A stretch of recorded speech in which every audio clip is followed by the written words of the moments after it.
This is the steel giant that terrified the Wehrmacht.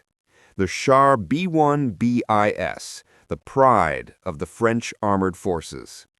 A rolling fortress built to smash through enemy lines.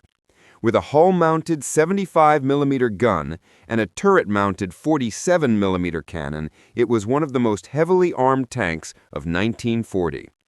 Its thick armor made it nearly invincible against early German weapons, shrugging off dozens of hits in battle. But its greatest weakness wasn't armor, it was complexity. A massive crew workload, expensive engineering, and slow production sealed its fate. Yet even with these flaws, the Char B1BIS remains a symbol of French armored power, an unstoppable titan that fought to the last. The Somua S-35, France's finest medium tank and arguably the best in the world when WW2 began. Fast, agile, and cast from solid steel, it outran and outgunned nearly every German panzer it faced. Its 47mm SA-35 gun was a tank killer, capable of piercing enemy armor with ease. But its one-man turret overloaded the commander, limiting its true potential. Still, the S-35 became a legend, the spearhead of the French cavalry divisions, and a machine that earned the respect of friend and foe alike. The Renault R-35 was the workhorse of the French army, the most numerous tank in the nation's arsenal. Built for infantry support, it carried thick armor for the era, but suffered from a weak 37mm gun and limited mobility. Slow, cramped, and mechanically stressed, it was never designed to fight fast blitzkrieg warfare. Yet despite its flaws, the R-35 stood firm wherever it was deployed, resisting German forces in village streets, forests, and defensive lines across France. The Renault R40 was the evolution the R-35 desperately needed. Featuring a brand-new AMX suspension and improved cross-country handling, it corrected the mobility issues of its predecessor. Its longer SA-38 gun also gave it better armor penetration. Though produced in limited numbers before the fall of France, the R40 represented the modernization the French Armored Corps was racing to achieve. The Hotchkiss H-35 was fast on roads, but notoriously hard to steer off-road. Designed for cavalry units, its thick armor gave good protection, but the early short-barrel cannon lacked power. Even so, the H-35 helped fill the ranks when more modern designs weren't available. The H-39 was everything the H-35 should have been. A stronger engine, better speed, and the powerful SA-38 gun made it a deadly threat to early German armor. This was the refined, battle-worthy version of France's light cavalry tank concept. The FCM-36 was ahead of its time. Sloped welded armor, a diesel engine, and modern construction techniques decades before they became standard. But only a few were built, making it a rare but fascinating glimpse into the future of tank design. The Panhard 178 was the crown jewel of French Reconnaissance. Fast, reliable, and equipped with a deadly 25mm autocannon, it was one of the finest armored cars of the entire 1930s. Four-wheel drive gave it exceptional mobility, and its modern welded armor made it surprisingly tough for its weight. This machine formed the eyes and ears of the French cavalry divisions, scouting enemy movements, ambushing light German units, and fighting delaying actions. When France fell, the Germans captured hundreds, and even they continued using it. Few vehicles earned respect on both sides of the war. The Panhard 178 did. The AMR-33 was designed to be a lightning-fast scout, a tiny tracked reconnaissance tankette that could race ahead of the main force. It was nimble, lightweight, and quick, but mechanically fragile. Still, its speed and small silhouette made it ideal for hit-and-run recon missions. The AMR-33 represents France's early effort to build a mobile cavalry screen before blitzkrieg changed the rules forever. The AMR-35 was everything the AMR-33 tried to be: refined, faster, and much more reliable. This was the fastest tracked vehicle in the entire French army.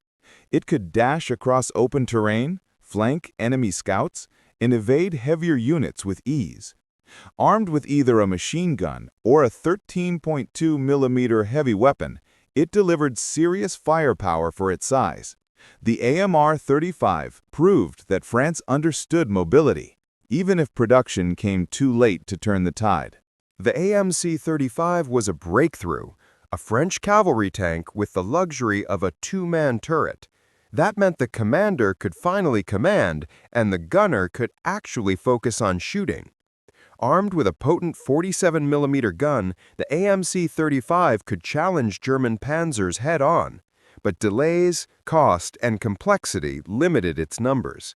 Even so, it showcased the future direction of French armor: better visibility, better firepower, better crew efficiency. The AMC-34 was the predecessor to the AMC-35, an experimental cavalry cruiser produced in small numbers.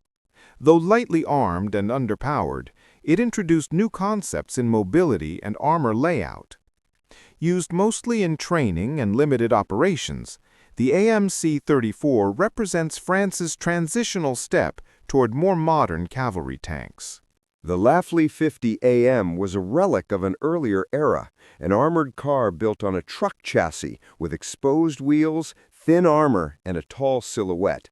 But it still served, patrolling borders and securing internal areas. Its outdated design couldn't match German firepower, yet it stayed in service due to sheer necessity. The Lafley 80 AM was a powerful colonial armored car made for harsh terrain. It featured a unique rear-facing machine gun designed specifically to cover retreats in long desert engagements. This unusual feature made it one of the most distinct armored cars ever built by France. The Berliet VUDB was a true colonial warrior, a lightly armored personnel carrier designed for desert operations. Capable of transporting a full squad, it was one of the rare French APCs of the era. Simple, boxy, and reliable, it kept infantry alive in brutal heat and vast distances. Built for North Africa, these armored cars were durable, long-legged, and ideal for patrolling huge desert sectors. They weren't fast, and they weren't heavily armed, but they were extraordinarily reliable. They formed the backbone of French colonial security before World War II erupted. A surviving relic of the First World War, the white TBC armored car remained in colonial service long after it should have retired. Slow, lightly armored, but dependable, it performed police duties across North Africa and the Middle East. In Syria, French forces improvised armor by welding steel plates onto Dodge truck chassis, creating the Dodge White armored car. It was crude, boxy, and far from elegant, but it worked. These vehicles show the resourcefulness of French crews when resources ran thin. The SOMUA MCG was the backbone of French mobile artillery. Strong, dependable, and perfectly balanced, it hauled the mighty 105mm and 155mm field guns across the battlefield. Its tracked rear gave it excellent off-road capability, while the truck-like front kept it fast on roads. Wherever French artillery thundered, the MCG was there, pulling guns into position, recovering damaged vehicles, and keeping the front line supplied. It wasn't glamorous, but it was indispensable. The Somua MCL was the brute of the French towing fleet, a heavy half-track built to pull the biggest guns France had. Slow but unstoppable, it dragged fortress artillery, siege guns, and heavy equipment through mud, sand, and forest without complaint. When the going got tough, the French army called the MCL. The Unique P-107 was fast, nimble, and everywhere. Combat engineers used it to tow anti-tank guns, haul explosives, and transport troops. Light, quick, and easy to maintain, it became one of the most numerous French half-tracks of 1940. Its simplicity was its strength.